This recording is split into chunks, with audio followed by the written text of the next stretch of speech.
Hello family. मैं सत्य आप लोग के बीच एक प्यारा सा सोहर लेकर आई हूँ। अगर अच्छा लगे तो कमेंट में ज़रूर बताइएगा। राजा जे चलले कचहरिया रानिया दुपट्टा खींचे हो। राजा अभी बानी उमिर में छोट अकेले डरवाला गेला हो। राजा बर हो बारिश के उमेरिया अकेले कैसे रहबी हो। राजा बर हो बारिश के उमेरिया अकेले कैसे रहबी हो।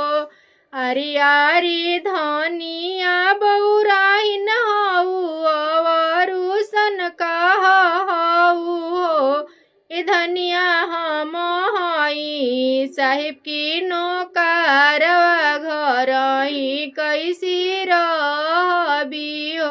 ए धनिया हम हई साहिब की नौकरवा घर ही कैसी रहबी हो। बरहो बारिश पे राजायो इले धनी की अगवा खाड़ भैले हो। ए सौंदर्य चलना लली रे पलंगिया तो ही हमरो प्यारी हऊ हो।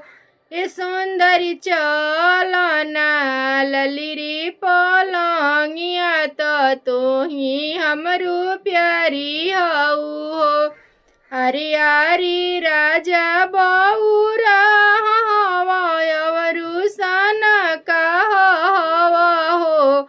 ए राजा तू तो हवा साहिब के नौकरवा जवरवा कैसे सोवेला हो।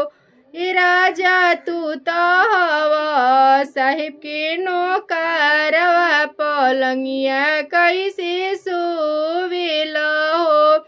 पहिले तो रहलू तो सोनवा तब भैलू तामनु हो।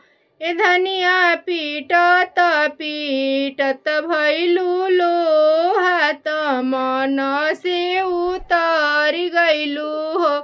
ए सुंदरी पीटत पीटत भैलू लोहा त मन से उतर गैलू हो।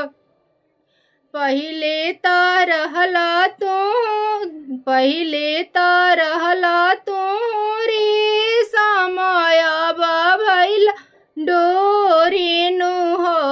राजा घिसत घिसत भैल धागा त मन से उतर गैल हो।